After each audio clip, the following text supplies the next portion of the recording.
तर दिवाण खटावमधील खवटीमधील सध्या railway रुळासंदर्भातील fitness certificate मिळालं। कोकण रेल्वेच्या तज्ज्ञांकडून हे फिटनेस सर्टिफिकेट मिळालेलं आहे। थोड्याच वेळात त्या ठिकाणी टॉवर वॅगन येणार आहे आणि या ठिकाणची वीज वाहिनी जी आहे ही चेक केली जाणार आहे। आपण या दृश्यांमधून पाहू शकतोय की याच ठिकाणी दरड कोसळली होती आणि दिवाणखवटी जवळ रेल्वे ट्रॅक पूर्ण ब्लॉक झाला होता आणि यानंतर या ठिकाणी 24 तास जवळपास काम करावं लागलं आणि यानंतर ही लाईन जी आहे आपल्याला खुली झालेली पाहायला मिळते।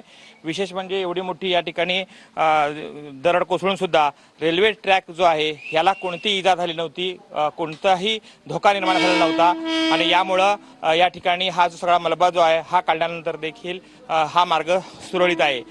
वरच्या ज्या वाहिन्या आहेत वीज वाहिन्या ह्या आता चेकिंग केल्या जाणार आहेत। नंतर रेल्वे लाईन आहे ह्याची देखील पाहणी होणार आहे।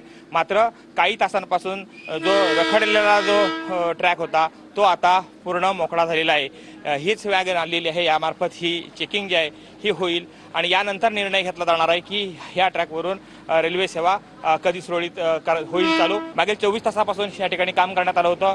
प्रवासी विविध ठिकाणी ताटकळलेले होते। कोकणच्या रेल्वे संदर्भात सुद्धा कधी चालू होते याकडे प्रवाशाचं लक्ष होतं। आता मात्र काही वेळातच रेल्वे सेवा ही सुरू होऊ शकते।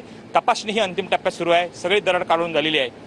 व्हिडिओ जर्नलिस्ट समित गजनेसह कृष्णकांत साळगावकर, TVN मराठी, खेड, रत्नागिरी।